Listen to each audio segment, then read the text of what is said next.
সম্মানিত দর্শক, আমন্ত্রণ ইউসিবি পিএলসি টু দ্য পয়েন্টে। আমি তারিকুল ইসলাম মাসুম আছি আপনাদের সঙ্গে। যেখান থেকে যুক্ত হয়েছেন সবাইকে শুভেচ্ছা, ভালো আছেন সেই প্রত্যাশা রেখে শুরু করছি আজকের অনুষ্ঠান। আজকের আলোচনার বিষয় নির্বাচন কমিশন ও প্রধান নির্বাচন কমিশনার। নির্বাচন কমিশন ও প্রধান নির্বাচন কমিশনার ধারণা করছেন একজন প্রধান নির্বাচন কমিশনার ইতিমধ্যে গ্রেফতার হয়েছেন, 4 দিনের রিমান্ডে আছে। নির্বাচন কমিশনের কার্যক্রম নিয়ে মাননীয় প্রধান উপদেষ্টা 17 জুন একটি কথা বলেছেন যে 3টি বিতর্কিত নির্বাচনের সাথে যারা জড়িত ছিলেন তাদের অবস্থা পর্যালোচনার জন্য একটি তদন্ত করার কথা বলেছিলেন। 22 তারিখ বিএনপির পক্ষ থেকে শেরেবাংলা নগরের থানায় 3টি নির্বাচন কমিশনের বিরুদ্ধে মামলা করা হয়েছে। রাতে সাবেক প্রধান নির্বাচন কমিশনার KM নুরুল হুদা গ্রেফতার হয়েছেন। আজ তার 4 দিনের রিমান্ড মঞ্জুর হয়েছে। এছাড়াও নির্বাচন বিষয়ে নানাবিধ আলোচনা হবে। আলোচনার জন্য আমাদের সাথে স্টুডিওতে উপস্থিত আছেন বিএনপি চেয়ারপারসনের উপদেষ্টা হাবিবুর রহমান হাবিব। আপনাকে স্বাগত জানাচ্ছি। সম্মানিত দর্শক, আমাদের সাথে আরও উপস্থিত আছেন ব্যারিস্টার আসাদুজ্জামান ফুয়াদ, সাধারণ সম্পাদক আমার বাংলাদেশ পার্টি এবি পার্টি। দুজনকে স্বাগত জানাচ্ছি। কাকে দিয়ে শুরু করব?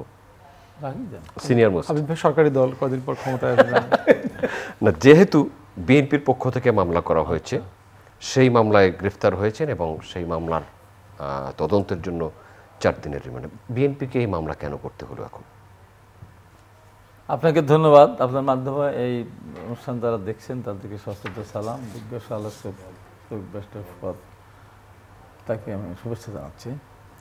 আসলে বিএনপি মামলা করেছে, মামলাটা সবারই করার কথা, কারণ 2014 সালে এদেশের সাধারণ মানুষ ভোট দিতে পারে নাই, আমরা নির্বাচনে অংশগ্রহণ করতে পারিনি।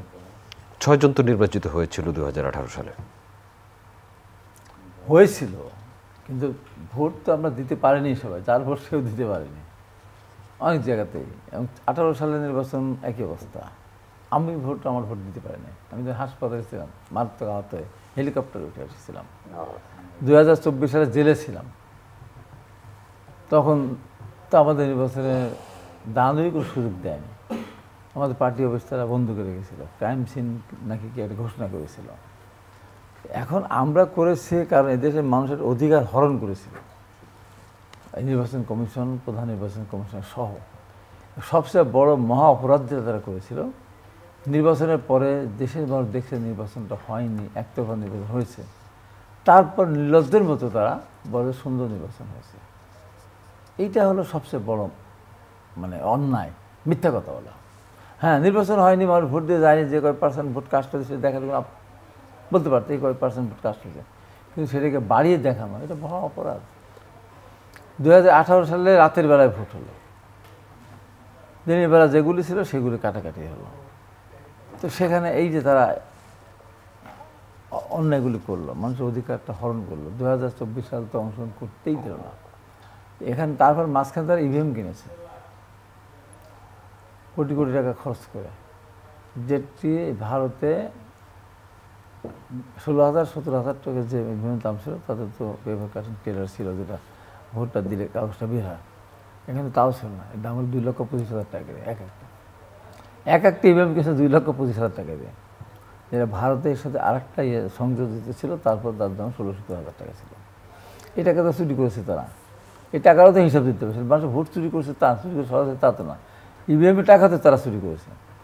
এবং নির্বাচন কমিশনাররা, প্রধান নির্বাচন কমিশন শুরু করে নির্বাচনকে কেন্দ্রে কতগুলি জায়গায় তারা বক্তৃতা দিতে গেছে, একই দিনে কয়েকটা জায়গায় গিয়েছে, প্রত্যেকটা জায়গার থেকেই আপনার নিয়েছে, টিএডিএ নিয়েছে। চিরাং গেল হেলিকপ্টারে, ওটা তো দিল, ঢাকা রাষ্ট্রীয় গেল সেটাতে নিল, ফরিদপুর গেল হয়তো সেখানে নিল। এই অনৈতিক প্রত্যেকটা কাজই এই নির্বাচন কমিশন অনৈতিক কাজ করেছে। ভোটের পার্সেন্টেজ যা, সেই পার্সেন্টকে বাড়িয়ে দেখানো হয়েছে। পক্ষান্তরে ভোট কাস্ট হয়েছে বহু কেন্দ্রে 100% ভোট কোথাও কাস্ট হয় না, পৃথিবীর কোথাও হয় না, কারণ মরে যায়, অসুস্থ থাকে, বিদেশে থাকে। 100% ভোট কাস্ট থেকে একদিন কে আমি প্রধান নির্বাচন এই যে গ্রেপ্তার হয়েছে নুরুল হুদাকে আমি বলেছিলাম, আমি তো 2018 সালে প্রার্থী ছিলাম, আমাকে তো কোপানো হলো, তো আমি চলে আসলাম। 18 সালে ভোট তো রাতের বেলা হয়ে গেল। আমার ওখানকার এমপি যিনি ছিলেন, মন্ত্রী যিনি ছিলেন, মারা যাওয়ার পরে একটা উপনির্বাচন হয়েছে 20 সালে। করোনাকালীন সময় উনি মারা গেছিলেন, করোনার পরেই ইলেকশনটা হলো। সেই নির্বাচনে করোনার মধ্যে বিএনপি সিদ্ধান্ত নিয়েছিল আর নির্বাচনে অংশগ্রহণ করবে না, জাতীয় সংসদ নির্বাচনে আর অংশগ্রহণ করবে না। আমার ওখানে যখন মন্ত্রী মারা গিয়েছিল, তারপর যখন নির্বাচনের ডেট দিল, তখন আমি দলের মহাসচিবকে বললাম যে আমি নির্বাচন করতে চাই। উনি বললেন যে আমরা তো দল সিদ্ধান্ত নিয়েছি নির্বাচন করব না। তো আমি বললাম যে আমি নির্বাচন করতে চাই। তো মহাসচিব স্পষ্ট, আপনারা নির্বাচন করতে চান তাহলে তো আমাদের সিদ্ধান্ত চিন্তা করতে হবে, পাল্টাতে হবে। আমার কারণে সিদ্ধান্তটা পাল্টানো হলো এবং আমাকে নমিশন বলে জিজ্ঞাসা করলো। আমাদের ভারতের চেয়ারম্যান সাহেব ছিলেন, মৌদুদ আহমদ বেঁচে ছিলেন।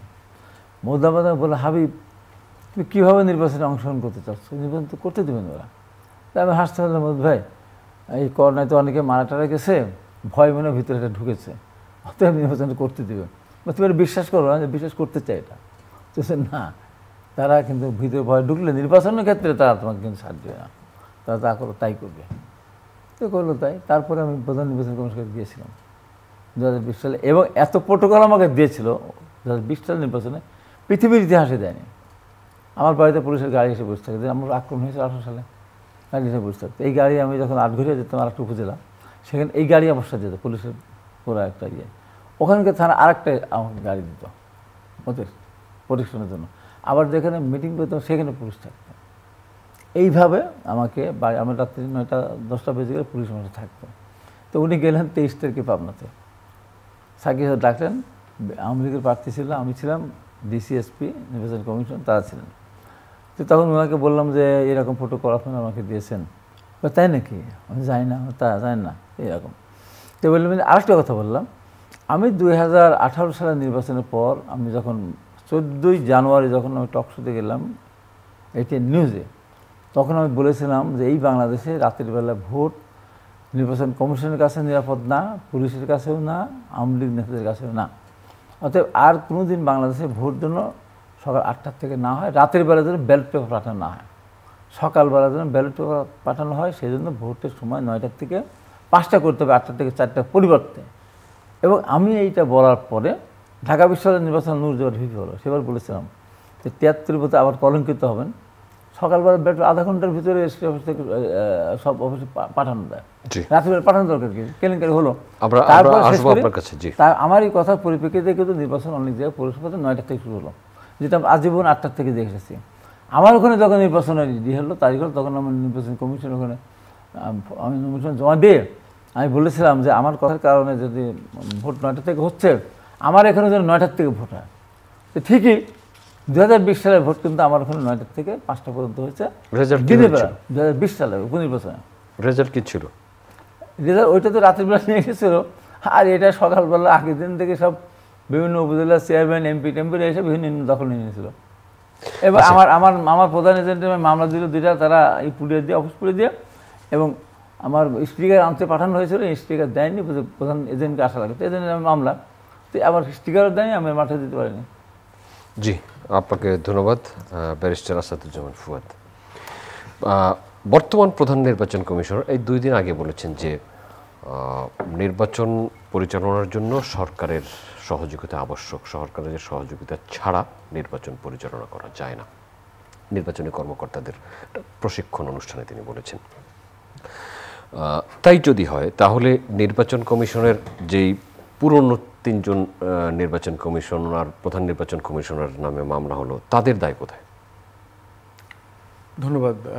প্রথম কথা হচ্ছে যে সরকারের সাহায্য দরকার, কোনো সন্দেহ নাই, কিন্তু প্রশ্ন হচ্ছে যে তারা তো আসলে কোনো নির্বাচন করেছে কিনা। শুধু 3টা না, আমি বোধ করি যে 111-এর ইলেকশনটা ভালো ইলেকশন না। এইটা ইন্ডিয়া এবং আওয়ামী যে বুদ্ধিজীবী চক্র আছে, বাংলাদেশের আমলা আছে, সামরিক বেসামরিক আমলারা মিলে একটা ইলেকশন ইঞ্জিনিয়ারিং করেছে এবং 100+ সিটে বিএনপিকে পরিকল্পিতভাবে হারিয়েছে। যদিও বিএনপি স্যাডলি এই বিষয়টা পাবলিকলি বলে না এবং তারা এটা ওন করতে চায় না, যেখানে একটা ইলেকশন ইঞ্জিনিয়ারিং হয়েছে। প্রশাসনের যে জায়গাটা হচ্ছে নির্বাচনটা করবার জায়গা, সেটা আসলে তারা আইনসম্মতভাবে করছেন কিনা, ইনসাফের সাথে করছে কিনা। 2014-তে ধরেন আপনার কোনো দল অংশগ্রহণ করে নাই এবং একটা সংসদ গঠিত হয়েছে 150+ 153 জন হচ্ছে আপনার নির্বাচন ছাড়া নির্বাচিত হয়ে গেছে, মনোনীত হয়ে গেছে। দ্বিতীয়ত যেটা হয়েছে যে এই নির্বাচন কেন্দ্রেও প্রচুর ভায়োলেন্স হয়েছে, যেখানে কি অংশগ্রহণ করছে না সেখানে অন্তর্দ্বন্দ্বে প্রচুর ভায়োলেন্স হয়েছে। নির্বাচনের পরে ওই ভায়োলেন্স কন্টিনিউ করছে। 2018-র নির্বাচনটা তো মানে খুবই অদ্ভুত রকমের নির্বাচন আর কি, অমাবস্যার রাতে নির্বাচন হয়ে গেছে। এবং এই নির্বাচনগুলোর তো দায় নিতে হবে কাউকে না কাউকে, যে শুধু সরকারকে দায়ী করা হয়েছে বলে তো গণঅভ্যুত্থান হয়েছে। অতএব সরকারকে গণঅভ্যুত্থানের মধ্যে ফালানো হয়েছে মানে তো সরকারকে বিচারের মুখোমুখি করা হচ্ছে। কিন্তু এই সরকার ছাড়াও যে আরও বিভিন্ন রকমের হাসিনা, পুরুষ হাসিনা, মহিলা হাসিনারা বিভিন্ন জায়গায় জায়গায় দায়িত্ব পালন করছেন, তাদেরকেও তো কোনো না কোনোভাবে এই দায়ের মধ্যে আনতে হবে। হাবিবুল আউয়াল, আপনারা যারা ব্রিফিংয়ে ছিলেন সাংবাদিকরা, সে তো কয়েক মিনিটের ভিতরে শতাংশ বদলায় দিল, যে আপনার 27, 28, 29 থেকে 40, 42-এ চলে গেল একেবারে কয়েক মিনিটের মধ্যে। মাইক অন করা ছিল, সবাই বলতেছে হ্যাঁ আমরা তো জানি এটা সেটা। তা আমরা তো দেখছি আসলে ইলেকশন কীভাবে ম্যানিপুলেট করা হচ্ছে। এখন এই রকিবউদ্দিন কমিশন, নুরুল হুদা কমিশন, আউয়াল কমিশনের লোকরা তো একদম অশিক্ষিত স্টুপিড টাইপের লোক না। এখানে যে নির্বাচন হবে না, এই নির্বাচনটা যে আমি রাতে করে দেব, এই নির্বাচনটা যে ডামি হবে, এই নির্বাচনটা যে কেউ অংশগ্রহণ করবে না, এইটা বোঝার মতো বুদ্ধিসী তাদের ছিল না। রিজাইন করলেন না কেন, তারা দায়িত্ব নিলেন না কেন? এখানে একজন নির্বাচন কমিশনার মাহবুব সাহেব ছিলেন, উনি তো ওপেনলি কথা বলেছেন, সবসময় কথা বলেছেন। এবং উনি যে খুব বিএনপি মার্কা টাইপের লোক এরকম কিন্তু না। উনি আপনার মুশতাক সরকারকে শপথ কন্ট্যাক্ট করাইছেন, অ্যাক্টিভলি কাজ করেছেন সেই অ্যাডমিনিস্ট্রেশনে, তো সেরকম মানুষ ছিলেন। শেখ মুজিবের সাথে কাজ করেছেন, কিন্তু ন্যায়নিষ্ঠ মানুষ ছিলেন। তো ওনার ব্যাপারে তো কেউ দাবি করছে না যে ওনাকে বিচারের মুখোমুখি করা দরকার। অতএব বর্তমানে যারা নির্বাচন কমিশনে দায়িত্বে আছেন, গতকালকের যে ঘটনা, আমি এই প্রত্যেকটা কমিশনের যারা অফিসিয়াল ছিল শুধু তাই না, আমলাতন্ত্রে যারা ছিলেন, পার্টিকুলারলি আপনার 18-র রাতের নির্বাচন যারা করেছেন, সিভিল মিলিটারি অ্যাডমিনিস্ট্রেশন মিলায় ভোট টাকায় করে দিয়েছেন, স্টাফ ব্যালটিং করে দিয়েছেন, তাদের সবাইকে তদন্ত সাপেক্ষে বিচারের মুখোমুখি করা দরকার। এবং এখন যারা নির্বাচন কমিশনের দায়িত্বে আছেন এবং আগামীতে দায়িত্ব পালন করবেন, তাদেরকে লেসন নিতে হবে এখান থেকে। যদি আপনারা ইনসাফের সাথে নির্বাচন না করেন, আইনসম্মতভাবে নির্বাচন না করেন, কোনো পার্টিকুলার দলের দালালি করার অংশ হিসাবে কাউকে ক্ষমতায় আনবার জন্য চেষ্টা করেন, তাহলে নুরুল হুদা থেকে শিক্ষা নেন। আমরা এই ধরনের অনাকাঙ্ক্ষিত ঘটনা ঘটুক এটা দেখতে চাই না, কিন্তু দিন শেষে এটা ঘটবে, এটাই হচ্ছে নিয়তি আর কি। এখন হচ্ছে করণীয় কি, নির্বাচন কমিশন আসলে কি করবে? নির্বাচন কমিশনের সামনে কয়েকটা গুরুত্বপূর্ণ কাজ আছে। প্রথম গুরুত্বপূর্ণ কাজ যেটা দেখবেন সবসময় আলোচনা হয়, সেইটা হচ্ছে ব্যানার থাকবে না ফেস্টুন থাকবে, এটা কি সাদা কালো হবে না রঙিন হবে, ইভিএমে নির্বাচন হবে না ব্যালটে হবে, এইগুলোর বাইরে হচ্ছে আমার দৃষ্টিতে নির্বাচন কমিশনের প্রধানতম কাজ হচ্ছে ভোটারদেরকে ভোটার বানানো। এই যে আমার 12 কোটি 20 লাখ মানুষ আছে, যারা এখন ভোটটা আরও বাড়বে, 12.5 কোটি হবে, এই 12.5 কোটি মানুষ কি আসলে ভোট কী জিনিস এটা জানে কিনা? আমি বহু নির্বাচিত প্রতিনিধিদেরকে জিজ্ঞাসা করেছি, যদি আপনি কুদ্দুস বয়াতিরে না নিয়ে যান, আপনি যদি মমতাজের কনসার্ট না করেন, আপনি যদি নগদে বিকাশে না দেন, আপনি যদি এই ফুসপানি না খাওয়ান, আপনি যদি বিরিয়ানি না দেন, আপনি যদি অটো না পাঠান, নিজ দায়িত্বে শীতের সকালে নিজের খরচে 50 টাকা অটো ভাড়া দিয়ে এসে নাগরিক দায়িত্ব আকারে ভোট দেবে, এমন ভোটারের সংখ্যা কত? কেউই আপনার 10%, 15%, 20%-এর বেশি বলে নাই। তাহলে আমাদের প্রার্থীরা যে বাকি 40-50% পুশ করে আনতেছে, এই আনাটাই কিন্তু একটা নির্বাচনী স্ক্যান্ডাল তৈরি করতেছে। কারণ ওই মানুষগুলো আসলে ভোটের ব্যাপারে কোনো দায় ফিল করেন না। তারা বোধ করেন ওই যে গঞ্জে যাব, এই অটো ভাড়া দিব শীতের সকালে, তার থেকে যদি আমি সবজি খেতে যাই, আমি একটু ফুলকপি তুইলা নিয়ে আসি, ফুলকপি তুইলা এনে বাজারে নিয়ে যাব 10টা-11টার সময়, আমার 200 টাকা লাভ হবে। আমি গঞ্জে গিয়ে 50 টাকা যাওয়া আসা, আমার কী লাভ? এই রাষ্ট্রের সাথে তার তো কোনো কানেকশন নাই। তাহলে আমি বোধ করছি নির্বাচন কমিশনের প্রধানতম কাজ হইতে হবে ওই তালিকাভুক্ত 12.5 কোটি মানুষকে বোঝানো ভোট কী জিনিস। আপনি 24-এর গণ অভ্যুত্থানও একটা গুরুত্বপূর্ণ মেসেজ আমাদেরকে দিয়েছে, যে 24-এর পর আমরা যখন বলছি যে আমরা নতুন বাংলাদেশ চাই, সেই বাংলাদেশটা আসলে কি? এটা কি কেনা বেচার বাংলাদেশ চাই? আমরা কি ফুসপানির বাংলাদেশ চাই? আমরা কি বিরানি আর ওই তেহারির বাংলাদেশ চাই? আমরা অটো আর ভ্যানগাড়ির বাংলাদেশ চাই? আমরা কি পুল করে এনে এনে সেন্টারে ঢোকানোর সময় আপনার ক্যাশে নগদে দিয়ে করবো? হাবিবুর রহমান হাবিব, অনেকগুলো কথা ফুয়াদ সাহেব বলেছেন যে ফুসপানি টাকা পয়সা ভ্যান ভাড়া দিয়ে নিয়ে আসা, এই সংস্কৃতি কি খুব সহজেই দূর হবে? না, এই সংস্কৃতি দূর হবে না। তবে আমি নির্বাচনের সময় যেটা জানি, নির্বাচনের সময় গাড়ি ঘোড়া দেওয়া নিষেধ থাকে। ভ্যান ট্যানগুলি আসে, বাসটা দেওয়া কিছুই তো নিষেধ থাকে। নিষেধ থাকে না, নিষেধ থাকে অনেকখানি এরকম হয়। কিছু গাড়ি মহিলা টলে আসার জন্য দিতে হয়। এখন নির্বাচনের কেন্দ্রগুলি তো মাঝখানে থেকে 1 কিলোমিটার 1.5 কিলোমিটার দূরে কিন্তু অনেক ভোটার থাকে। অনেক সময় যারা অসুস্থ বয়স্ক তারা কিন্তু, বা মেয়েরা, তারা কিন্তু ওই যে ভ্যান ট্যান না দিলে তারা আসতে চাবে না। এটা খুব স্বাভাবিক। আপনি যদি আশাকে আপনি যদি নিয়ে আসেন টাকা দিয়ে, আপনাকে যে ভোট দেবে এটা ঠিক না। সে যাকে ভোট দেয় তাকেই দিবে। নগদ হাতে ধরে সাথে সাথে দিলে এরকম সংখ্যা থাকবে, কিন্তু বেশি না। আগের দিন রাতের বেলা গিয়ে আপনি বাড়ি বাড়ি টাকা দিয়ে আসলেন, সেই ভোট কেনা বেচা কিন্তু হয়। একটা ফ্যামিলির 10 জন আছে, আপনি 5,000 টাকা দিয়ে আসলেন বা 2,000 টাকা দিয়ে আসলেন, তখন কমপ্লেন করে আসলেন ভোটটা কিন্তু আমাকে দিবেন। এরকম কিছু হয় না তা বলছি না।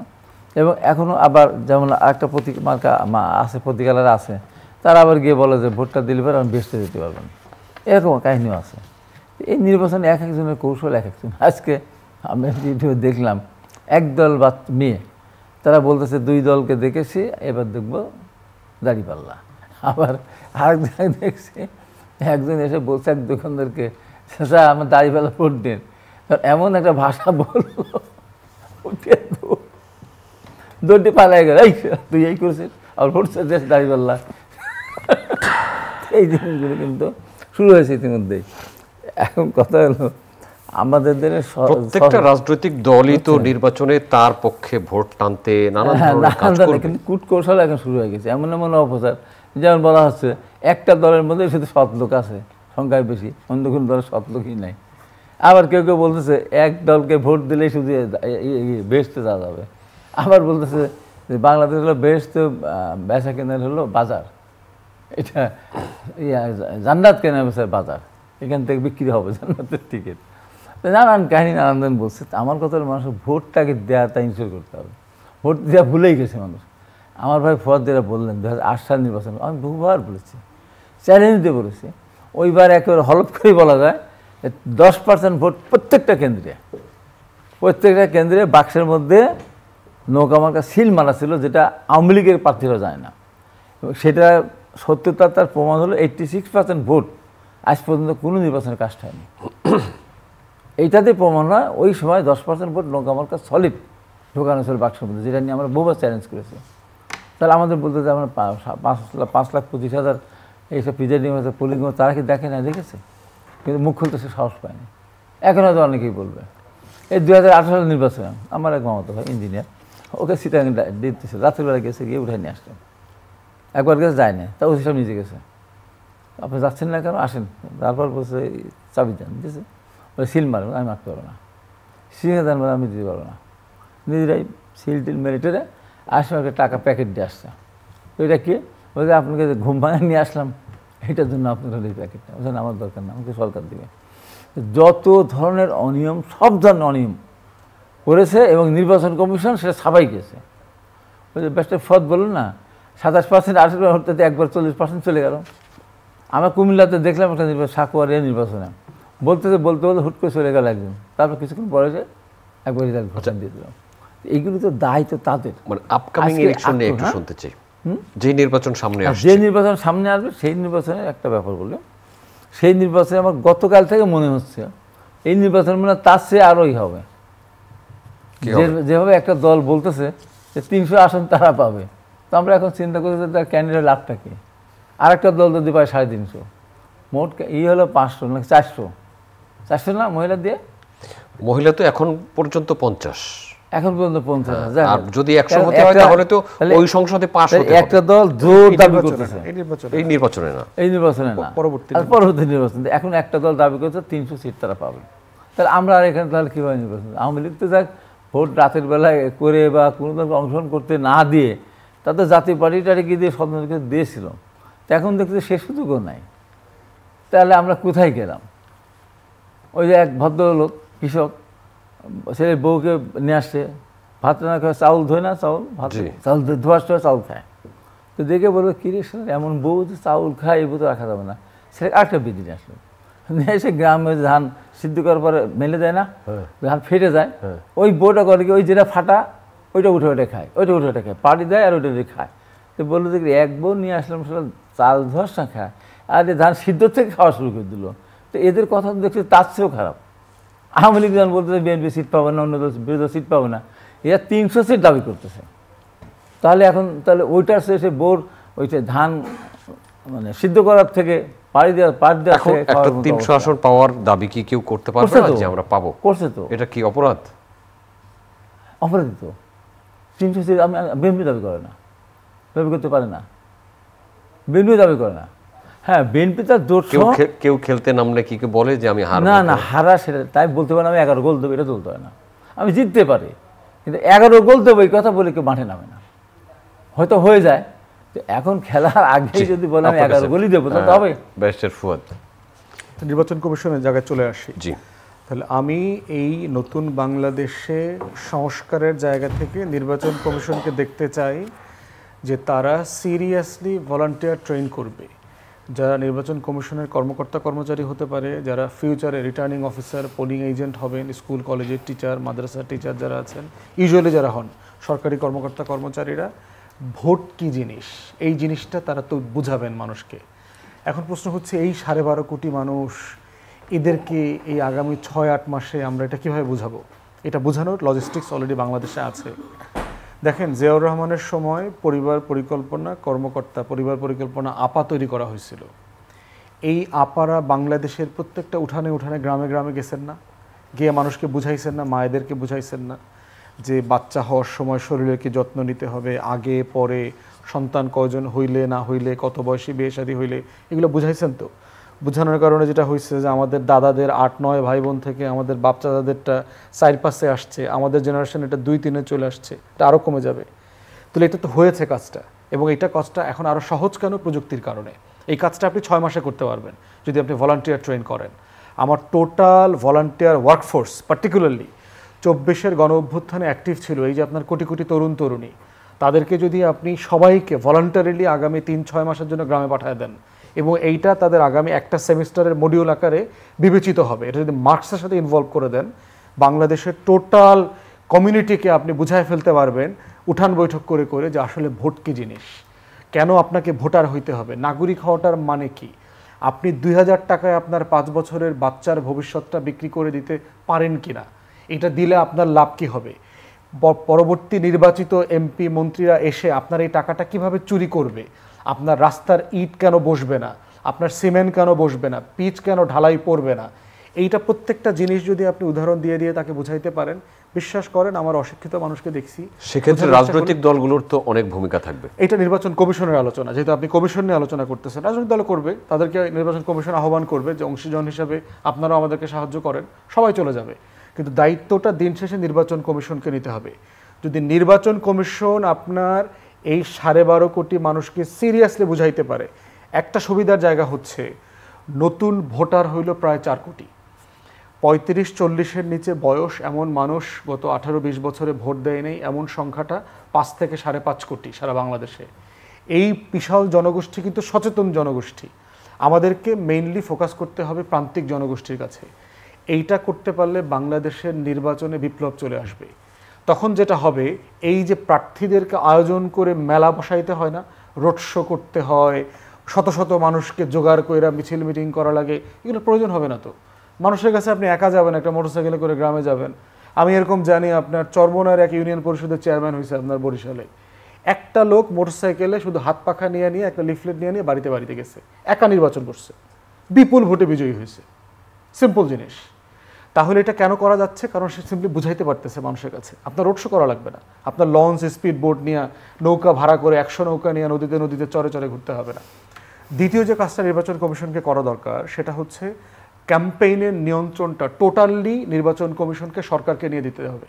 ক্যাম্পেইন জিনিসটা কি, আমাদের দ্বিতীয় খরচ যেটা হাবিব ভাই নির্বাচন করছে উনি জানে, বিশাল অঙ্কের 2টা খরচের জায়গা। একটা হলো মনোনয়ন পাওয়াটা একটা বাণিজ্য আছে এখানে বাংলাদেশে বড় দলগুলোর, বিশেষ করে যে দলটা বিজয়ী হওয়ার সম্ভাবনাটা যেই নির্বাচনে সবচেয়ে বেশি থাকে, তার মনোনয়ন পাওয়ার রেট, টেন্ডারটা অনেক উপরে চলে যায়, 5 কোটি, 10 কোটি, 15 কোটি, 20 কোটি টেন্ডার বাণিজ্য একটা ব্যাপার আছে। দ্বিতীয়, এটা তো আপনি দল নিয়ন্ত্রণ করা ছাড়া এইটা আলটিমেটলি সরকার নিয়ন্ত্রণের মধ্যে আনতে পারবে না। এটা একান্তই দলীয় সংস্কৃতি, সভ্যতা, ভব্যতা তৈরি হতে হবে। সরকার যেটা নিয়ন্ত্রণ করতে পারবে সেটা হচ্ছে টোটাল নির্বাচন কস্ট। সেটা হচ্ছে কোনো দল আলাদা আলাদা পোস্টার, ফেস্টুন, ব্যানার কিচ্ছু করতে পারবে না। নির্বাচন কমিশন লোকাল আসনে একটা কমন ব্যানার, ফেস্টুন, লিফলেট করে দেবে যে এই 1 নম্বর আসনে অমুক দলের প্রার্থী অমুক, তার মার্কা এইটা, তমুক দলের প্রার্থী অমুক, তার মার্কা এইটা। আপনি একটা ব্যানারে ফেস্টুনে করে দেবেন এবং এই ব্যানার, ফেস্টুন, লিফলেট কোথায় কোথায় দেয়া যাবে এ তারা আপনি সিলেক্টিভ জায়গা করে দেবেন। কমন মাইকিং হবে, সব এলাকার মানুষের জন্য কমন মাইকিং করে দেবেন। থার্ড হচ্ছে ইশতেহার সব কমন জায়গা থেকে ঘোষণা হবে। নির্বাচন কমিশন একটা আসনে ঠিক করে দেবে যে কয়টা মিটিং মিছিল হইতে হবে। এটা টোটাল কস্ট এবং অর্গানাইজেশন অ্যারেঞ্জমেন্টটা সরকার যদি করে ফেলে তাহলে দেখবেন যে হাবিব ভাই অথবা আমাদের 20,000 টাকা, 50,000 টাকা আপনার খরচ হবে না নির্বাচন করতে। এইটা যদি আপনি 1000 টাকায় নিয়ে আসতে পারেন নির্বাচনের খরচটা, তখন আপনি নির্বাচনে ভালো মানুষদেরকে পাবেন, যোগ্য মানুষদেরকে পাবেন।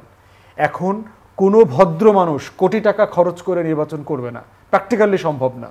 যে এই টাকাটা ইনভেস্ট করে নির্বাচন থেকে উঠায় নিয়ে আসতে পারবে না, এমন কোনো লোক নির্বাচনী রাজনীতিতে আসবে না। নির্বাচনী রাজনীতিতে ভালো মানুষ, যোগ্য মানুষ না আসা মানে হচ্ছে আপনি হচ্ছে ওই মমতাজ মার্কার লোক দিয়ে পার্লামেন্ট ভরায় দিবেন, 300-400 লোক। তাদের খালি টার্গেট থাকবে হচ্ছে রাজুকের প্লট, ফ্ল্যাট, কোটি কোটি টাকা থোক বরাদ্দ, সরকারের টাকা, গরিব মানুষের টাকা কীভাবে লুটপাট করে খাওয়া যায়, কীভাবে ট্যাক্স ফ্রি গাড়ি আমদানি করা যাবে, এই হচ্ছে ফোকাস।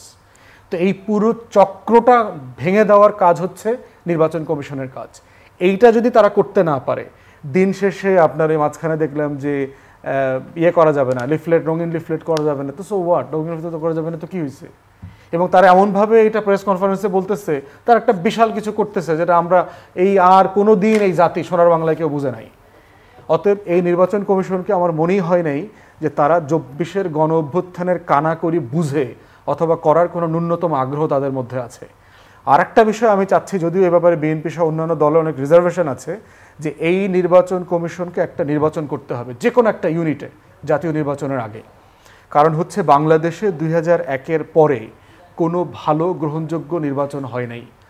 আমাদের টোটাল রাষ্ট্র, টোটাল আমলারা, নির্বাচন কমিশন ভুলে গেছে কিভাবে ভালো নির্বাচন করতে হয়। কারণ আপনি যদি 16 বছর টাইপ না করেন, আপনার আঙ্গুল তো অবশ হয়ে যাবে, আপনি করতে পারবেন না। আপনি যদি 20 বছর মোটরসাইকেল না চালান, আপনি সাডেনলি মোটরসাইকেলে উঠে আপনি স্পিড উঠতে পারবেন না। তো অতএব একটা ড্রেস রিহার্সালের অংশ হিসাবে আমাদের একটা স্থানীয় সরকার নির্বাচন করা উচিত। আমি মনে করি সবচেয়ে ছোট ইউনিটে করা যাবে সেটা হচ্ছে আপনার যদি আপনি উপজেলাতে করেন, উপজেলা এবং পৌরসভাতে 450-500 ইউনিটে আপনি নির্বাচন করে ফেলতে পারবেন। করলে যেটা হবে, নির্বাচন কমিশন বুঝতে পারবে যে কোথায় কোথায় আমার ডেভেলপ করা দরকার জাতীয় নির্বাচনটা ভালো করবার জন্য।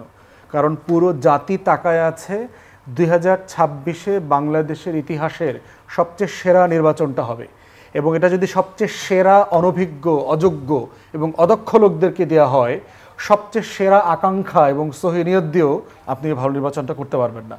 গুড ফেইথেও একটা বাজে নির্বাচন আপনি উপহার দিয়ে দেশ থেকে চলে যাবেন। অতএব সেই জায়গাটার জন্য একটা নির্বাচনী রিহার্সাল খুব জরুরি বলে আমি মনে করি। ধন্যবাদ আপনাকে। হাবিবুর রহমান অনেকগুলো প্রস্তাবনার কথা বলেছেন। আমি এই ব্যাপারটা বলতেছে, এই নির্বাচনগুলি, এই যে বিগত নির্বাচনগুলি কেন সুন্দর হয়নি, কারণ ছিল দলীয় সরকারদের নির্বাচন। আর 2008টা ছিল সেনা সমর্থিত সরকার। সেই সরকার ম্যাডাম খালেদাকে বলেছিলেন যে আপনাদের কর্মকাণ্ডগুলিকে আপনি যদি মেনে নেন, আপনাকে আপনার ক্ষমতা নিয়ে আসবো। ম্যাডাম বলছেন না, তোমাদের যে কর্ম করছো তোমাদের সাথে মানার আমার কোনো সুযোগ নেই।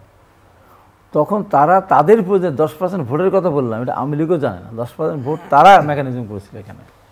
তাছাড়া আর 3টা নির্বাচন দলীয় সরকার অধীনে, দলীয় সরকারের অধীনে যখন নির্বাচন হবে না এবার, তখন দল তো ক্ষমতা নেই। অর্থাৎ এখানে এই নির্বাচন প্র্যাকটিস আগে করার খুব দরকার আছে বলে আমার মনে হয় না। কারণ অনেকগুলি খেলা খেলে, অনেকগুলি আছে না যে অটোমেটিক্যালি তারা ওই খেলা লাগে না, এমনি ওই যে একটা পর্যায়ে খেলে, লিগ খেলে, যে ওরা খেলা লাগে না, আগের বার জিতে আসছে অটোমেটিক চান্স পায়।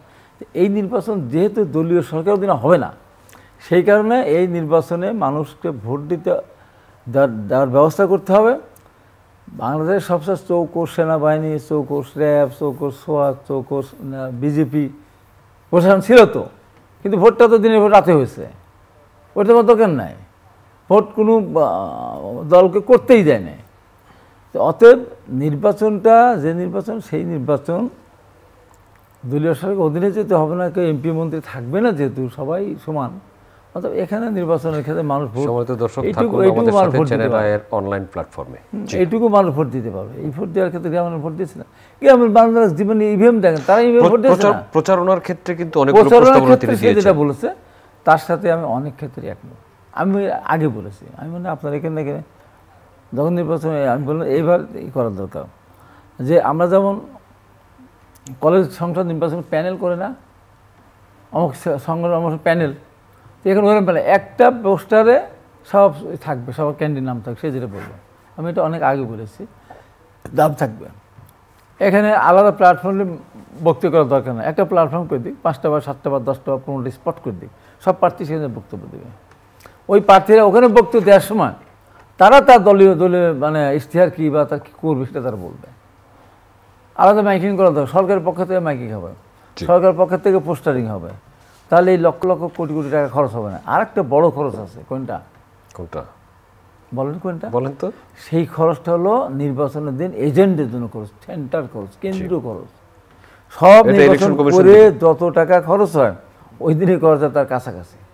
একটা এজেন্টের হাতে 500 টাকা 1000 টাকা দিতে হয়, একটা কেন্দ্রে মিনিমাম বড় যারা বেশি টাকা খাতা 50,000 1 লাখ দেয় খাওয়া দাওয়া ঘোরাফেরার জন্য। ওইটা নির্বাচন কমিশন বলবে যে কোনো এজেন্ট দরকার নেই, দলীয় কোনো এজেন্ট দরকার নেই। সরকারে যারা পোলিং অফিসার থাকবে তারাই ওখানে নিয়ন্ত্রণ করবে, স্বচ্ছতার সাথে তারা নিয়ন্ত্রণ করবে, যে কেউ ফলস ভোট দিতে আসলো আর কেউ ফলস ভোট দিতে আসলো না। তার এজেন্টরা বিরাট একটা খরচ। একটা নির্বাচন এলাকায় 100, 150, 200, 250 মধ্যে কেন্দ্র থাকে। এই সমস্ত 250 কেন্দ্র থাকবে, এক একটা বুথ থাকে 8টা 10টা 15টা করে বুথে থাকে, 4000 5000 ভোট থাকে, সেখানে 500 450 500 দিতে একটা বুথ হয়, কত লাগে? এটা একটা বিরাট খরচ এইটা। তারপর নির্বাচনতে তাহলে ওই অবস্থা হয়, তাহলে 50,000 1 লাখ টাকা দিয়ে নির্বাচন কেন্দ্রে খরচ, 100 কেন্দ্রে থাকলে বা ধরেন আপনি মিনিমাম 50 লাখ টাকা খরচ, 1 কোটি টাকা আরও বেশি, তাহলে 1 লাখ দিলে 1 কোটি। 100 কেন্দ্র না, 100 কেন্দ্র বেশি সব জায়গায় আছে, 150 200 250 পর্যন্ত আছে। এইটা সরকার দায়িত্ব নেই। তো নির্বাচন কমিশনের যে খরচের হিসাব তার চেয়ে তো একদিনেই বেশি হয়, একদিনের বেশি হয়তো। আমি বাংলাদেশে একমাত্র ব্যক্তি, ওই যে নির্বাচন যখন ফর্ম জমা দেওয়া হয় তখন লেখা হয়, আগে ছিল 3,91 সালে, সর্বশেষ হলে 25 লাখ। সবাই আমরা লিখি 3 লাখ টাকার মধ্যে খরচ করব, খরচ করলাম হয়তো 30 লাখ, ঠিক আছে করে দিলাম 3 লাখ নির্বাচন ব্যয়। এবার যেমন আমি আজকে কয়েকবার নির্বাচন দাঁড়িয়েছি, তো হয় না, কিন্তু আমার প্রত্যেকবার নির্বাচন আমি কিন্তু লিখি আমার নিজস্ব ফান্ড থেকে, মানে আমার নিজের উপার্জিত অর্থ দিয়ে আমি নির্বাচন করবো। তাহলে আমার আগে ব্যবসা করেছিলাম, কনস্ট্রাকশন ব্যবসা করতাম, ইম্পোর্ট করতাম, হোয়াইট মানি আছে, সেটা এখন আস্তে কমে গেছে, তো সেটা আমি এই কয়েক বছর ব্যবসা করতে পারি না, তখন 25 লক্ষ টাকা আমি খরচ করবো। কিন্তু মজার ব্যাপার হলো একবারও আমি আজ পর্যন্ত নির্বাচনের ব্যয় ওইটা আমি সিগনেচার করি নাই। আমি 91 সালে নির্বাচন করেছিলাম, সেই নির্বাচনে গণি প্রিন্সিপাল, অত্যন্ত শ্রদ্ধেয় প্রিন্সিপাল ছিলেন উনি আইন কলেজের, উনি আমারটা সিগনেচার করছেন। এই যে গত 18 সালে আমি সিগনেচার করি নাই। আমি 2008 সালে আমাদের নির্বাচন হলো না যেটা, সেই নির্বাচনে 7 সালে, সেখানে এই তো তোমাদের দিতে হয়, কোনোটাই আমি করি নাই। মানে আমি কোনোটাই নির্বাচনের ব্যয় আমি স্বাক্ষর করি না, কেন মিথ্যা। এইটাও একটা দেখার বিষয়। আমি নমিনেশন জমা দেওয়ার সময় বললাম যে আমি 25 লক্ষ টাকা খরচ করব, এখানে একটা মিথ্যা বললাম, জেনে শুনে মিথ্যা বললাম, খরচ করলাম 3 কোটি 5 কোটি, আমি রেখে দিলাম 25 লাখ টাকা, 24 লক্ষ 99,990। ওই খরচটা নির্বাচন কমিশন ওই কাজটা করে। হ্যাঁ, নির্বাচন কমিশন ওই কাজটা করার ক্ষেত্রে সরকারের তো টাকার কোনো ই নেই, সব সুস্থ ভোট করার জন্য এবং মানুষ যেন ভোট কেনা বেচার দিকে না যায়, খরচ বেশি করতে না হয়, এই দুইটা দায়িত্ব নিলে কিন্তু অনেক বড় দায়িত্ব। ছোট্ট দুইটা প্রশ্ন। ব্যারিস্টার ফুয়াদ এই নির্বাচন কমিশনের সদিচ্ছার দিকে প্রশ্ন তুলেছেন, আর এনসিপির পক্ষ থেকে এই নির্বাচন কমিশনের পরিবর্তন চেয়েছেন। না, এখানে একটা এই নির্বাচন কমিশনকে নির্বাচন করেছে, এমনকি তারিখে ঘোষণা করেছে যে যারা নির্বাচন করলো না, কাউকে জিতালো না, কাউকে হারালো না, এবং তারিখও দিল না, তো তাদেরকে তাদের ব্যাপারে আমার তো প্রশ্ন করার কোনো সুযোগ নেই। আমি বলছি যে আমি বারবার আমার সবুজ আপনি দেখবেন খেয়াল করে 2024-এর আগে, তার আগে বলেছি যে আমি বলেছি যে আমি আমু হোক প্রধান নির্বাচন কমিশনার হোক এবং হোক উপদেষ্টা হোক শেখ সেলিমের যে কোনো একজন, সংসদটা ভেঙে দিক, শুধু সংসদ ভেঙে দিক, তাই নির্বাচন সোজা হয়ে যাবে। অর্থাৎ নির্বাচন কমিশনের কোনো ব্যাপার না, ব্যাপারটা ছিল দলীয় সরকার। আমি তো কতবার আমার দলের কাছে দল আমার কোনোদিন মতো এই কথা বলো কেন, কোনোদিন আমাকে প্রশ্ন করে।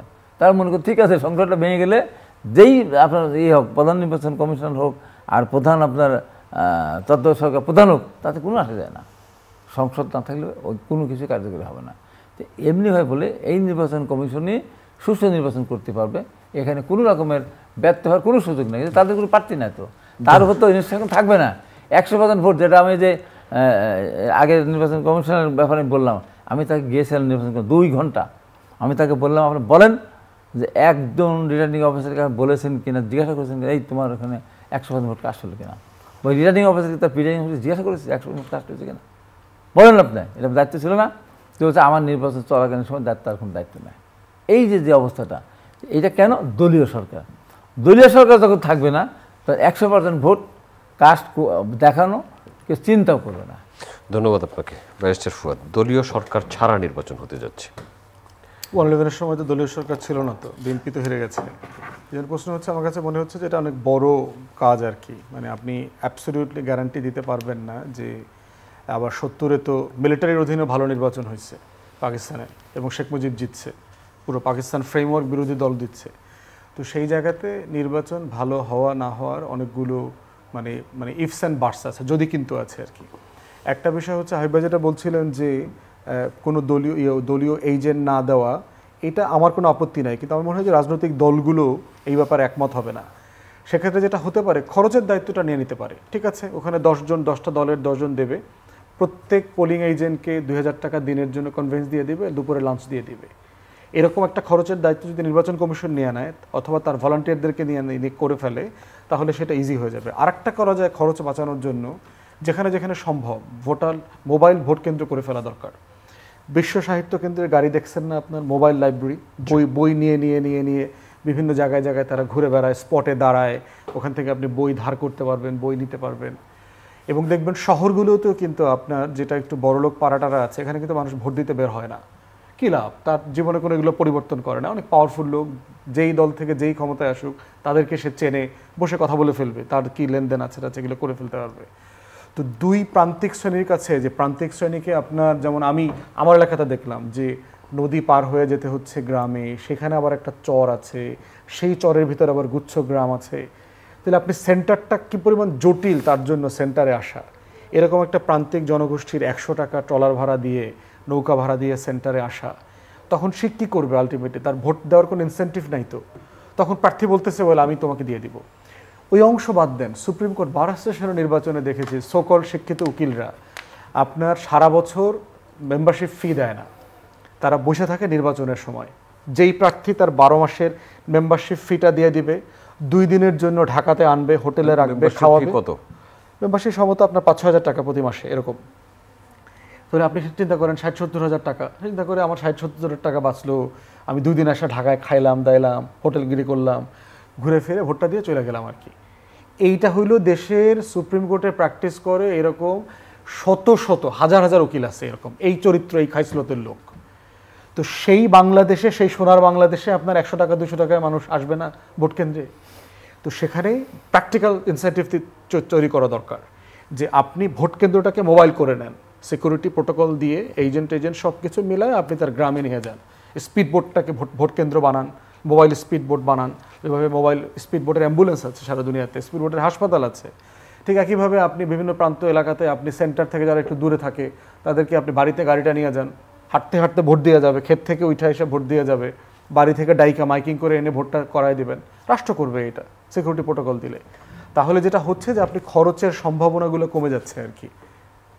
না, এটার ব্যাপার হলো কি, যে আগে ছিল কেন্দ্রগুলো অনেক দূরে দূরে, এখন আপনার 9টা ওয়ার্ডে 9টা কেন্দ্র, কোনো জায়গায় একটা ওয়ার্ডে 2টা কেন্দ্র আছে। আমরা শেষ করব। হ্যাঁ, তো এখন এই জন্য বলি সবচেয়ে সত্য যে কথাটা, সেটা আমাদের মানসিকতা পরিবর্তন করতে হবে।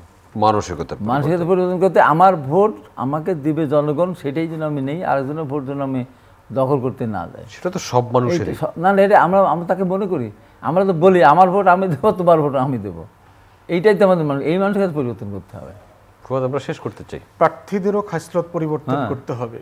মানে যেন তেনভাবে মানুষকে ফুসলায়া ফাসলায়া মানে ভোট বাক্সে আনা এটা সম্মানজনক না, এটা অমর্যাদাকর। পিটায়া, ভায়োলেন্স করা, মারামারি করা, এখনই দেখতেছি গ্রুপিং পলিটিক্স, কে কোথায় কোন বাড়ি কোন সেন্টার দখল করবে, কাটাকাটি করবে, কোন ইউনিয়ন কোন জায়গায় যোগ বিয়োগ করবে, এই ধরনের 2 নম্বরই 9 নম্বরই চিন্তা। তো রাজনীতির ভিতরে এই স্বচ্ছতা, কম্পিটিশনটা ম্যারিটে নিয়ে আসা দরকার, যোগ্যতায় নিয়ে আসা দরকার, মেধায় নিয়ে আসা দরকার, সেবাতে নিয়ে আসা দরকার। এইটা বন্ধ করতে হলে এক লাইনে বলি, এটা বন্ধ করতে হলে যে প্রার্থী মারামারি করবে, অন্যের পোস্টার ছেড়বে, অফিস পুড়ে দেবে, পোস্টার ছেড়ে ফেলবে, আহত করবে, তার প্রার্থীটা বাতিল। ধন্যবাদ হাবিবুর রহমান হাবিব, তাও বাতিল, ওটার পরে যদি প্রমাণ হয় যে 2 নম্বরে করেছে তা বাতিল। দেখবেন দর্শক, এতক্ষণ আমাদের সাথে থাকার জন্য কৃতজ্ঞতা। আগামী অনুষ্ঠান দেখার আমন্ত্রণ রইল। দেখা হতে পারে সে অনুষ্ঠানে। ভালো থাকবেন সবাই। আপনাদের সবার জন্য অনেক অনেক শুভকামনা।